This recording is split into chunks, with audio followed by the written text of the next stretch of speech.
혹시 이런 생각 해보신 적 있으신가요? 노후 준비는 충분히 했어. 적금도 들었고, 연금도 있고, 건강검진도 빠짐없이 받았으니까.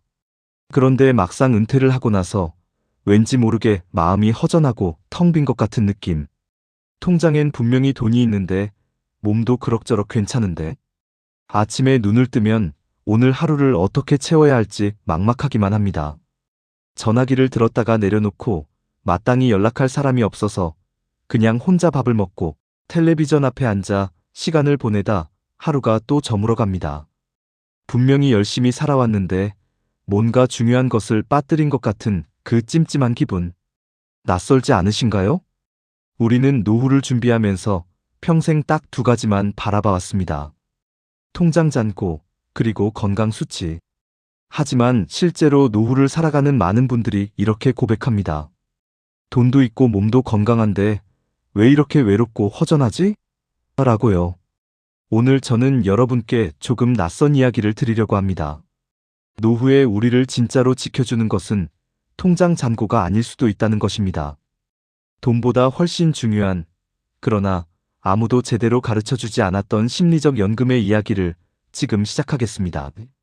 그렇다면 왜 많은 분들이 경제적으로 준비가 되어 있어도 노후의 공허함을 느끼는 걸까요? 연구 결과를 보면 놀라운 사실이 있습니다. 노후에 없으면 삶이 가장 초라해지는 것 1위는 돈도 건강도 아닙니다. 바로 마음을 나눌 수 있는 관계입니다. 건강한 몸은 3위, 노후 자금은 2위. 그리고 당당히 1위를 차지한 것은 함께 기쁨을 나눌 수 있는 사람의 존재였습니다. 아무리 통장이 두둑해도 몸이 건강해도 이 기쁨을 함께할 사람이 없다면 그 삶은 아무도 없는 넓은 광야와 같습니다. 인간은 혼자 버티는 순간 가장 쉽게 무너집니다. 노후의 온도를 결정하는 건 자산의 크기가 아니라 곁에 있는 사람의 온기입니다.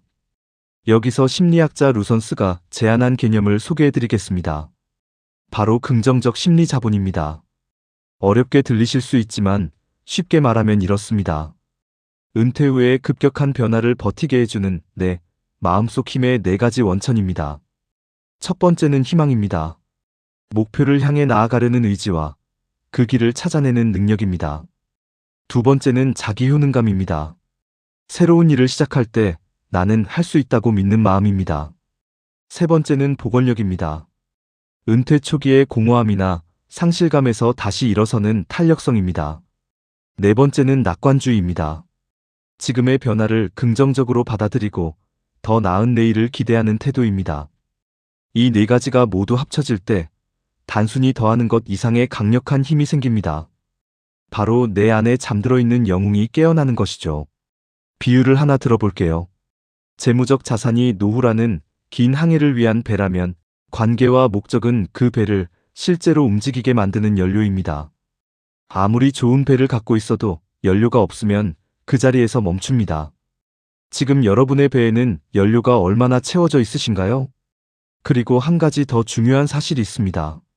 사회적 관계는 단순히 외로움을 달래주는 것을 넘어서 뇌 건강을 지켜주는 강력한 백신이기도 합니다. 사람들과 활발하게 교류하고 대화를 나누는 것만으로도 뇌세포 사이의 연결이 강해지고 인지 기능 저하를 막아주는 방어막이 만들어집니다. 실제로 사회활동에 자주 참여하는 어르신들은 그렇지 않은 분들보다 치매 위험이 최대 70%까지 낮아진다는 연구 결과도 있습니다. 관계는 즐거움을 위한 선택이 아니라 살아있기 위한 필수 요소인 셈입니다.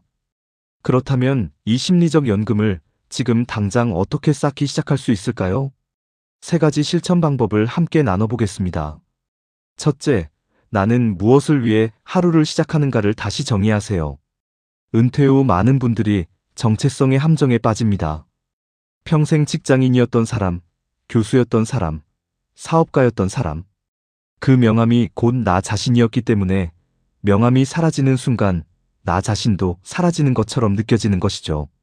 오늘부터 이렇게 해보세요. 과거의 명함을 내려놓고 새로운 모자를 하나 써보는 겁니다. 누군가의 멘토가 되어도 좋고 동네 도서관 봉사자가 되어도 좋습니다. 화분을 가꾸는 정원사, 손주에게 옛 이야기를 들려주는 이야기꾼이어도 충분합니다. 중요한 건 직함의 크기가 아니라 그 역할이 나에게 살아있다는 느낌을 주느냐는 것입니다. 세상이 느려졌다고 해서 삶의 색깔도 바래는 건 아닙니다. 오히려 지금이야말로 가장 선명한 색깔로 나를 다시 그릴 수 있는 시간입니다. 둘째, 하루 30분. 몸을 의도적으로 움직이세요. 이건 단순히 건강을 위한 운동 이야기가 아닙니다. 걷고, 수영하고, 이웃과 함께 산책하는 그 시간이 뇌의 탄력성을 유지시켜주는 기초 공사입니다. 혼자보다 함께 움직이는 것이 더 좋습니다. 같이 걷는 사람이 생기면 몸도 움직이고, 대화도 생기고, 관계도 깊어집니다.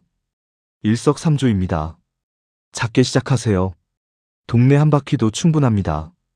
셋째, 관계의 양이 아니라 질을 정리하세요. 은퇴 후에는 관계를 많이 맺는 것보다 진심으로 나를 웃게 해주고 영감을 주는 사람에게 집중하는 것이 훨씬 중요합니다. 함께 있으면 괜히 지치고 피곤해지는 관계는 용기 있게 거리를 두세요. 반면 만나고 나서 왠지 모르게 기분이 좋아지고 살맛이 나는 사람이 있다면 그 관계에 더 적극적으로 투자하세요. 문자 한 통, 전화 한 통, 밥 한 끼. 이런 작은 투자가 쌓여 당신의 사회적 연금이 됩니다. 결국 핵심은 이것입니다. 내 삶을 채우는 에너지의 원천을 통장이 아니라 사람과 목적에서 찾는 것입니다. 돈은 노후의 배를 만들어주지만 사람과 목적은 그 배가 앞으로 나아가도록 해주는 연료라는 사실 꼭 기억해 주세요. 인생을 항해에 비유한다면 은퇴 후의 삶은 드넓은 바다로 막 나아가기 시작한 시간입니다. 항구에 묶여 있을 때는 안전합니다.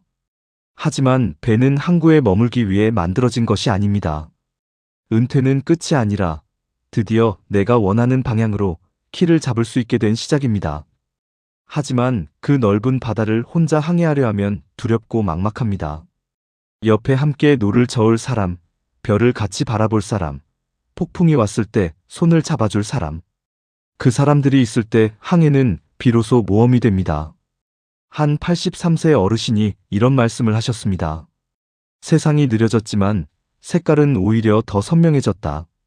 라고요. 빠르게 달릴 때는 보지 못했던 것들이 천천히 걸을 때 비로소 눈에 들어옵니다. 길가의 들꽃, 이웃의 미소, 오래된 친구의 목소리. 이런 것들이 사실 가장 귀한 자산이었다는 것을 우리는 조금 늦게 깨닫게 됩니다. 노후의 진짜 풍요는 얼마를 가졌느냐가 아니라 누구와 연결되어 있느냐로 결정됩니다. 그리고 그 연결의 깊이는 결국 내가 나 자신을 얼마나 귀하게 여기느냐에서 시작됩니다. 나를 사랑하는 사람이 다른 사람도 진심으로 사랑할 수 있습니다. 나를 존중하는 사람이 관계 속에서도 존중받을 수 있습니다. 심리적 연금의 가장 깊은 뿌리는 나 자신에 대한 따뜻한 시선입니다. 오늘 잠시 눈을 감고 생각해 보세요. 지금 내 곁에 마음을 나눌 수 있는 사람이 있나요? 오늘 나를 웃게 해준 사람이 있었나요? 오늘 내가 누군가에게 작은 도움이 되었나요? 이 세 가지 질문에 하나라도 예라고 대답할 수 있다면 당신은 오늘도 가장 소중한 자산을 차곡차곡 쌓은 것입니다. 그게 바로 돈으로는 살 수 없는 심리적 연금입니다. 노후에 살기 충분한 돈과 살아야 할 충분한 이유. 이 두 가지가 함께할 때 노후는 진짜 아름다워집니다. 통장 잔고를 확인하는 것만큼 오늘 내 마음을 채운 것이 무엇인지도 한번 돌아봐 주세요. 오늘도 고생한 당신에게 이 영상이 작은 위로가 되었길 진심으로 바랍니다. 여러분에게 지금 가장 소중한 관계는 누구인가요? 혹은 노후에 가장 간직하고 싶은 것이 있다면 댓글로 나눠주세요.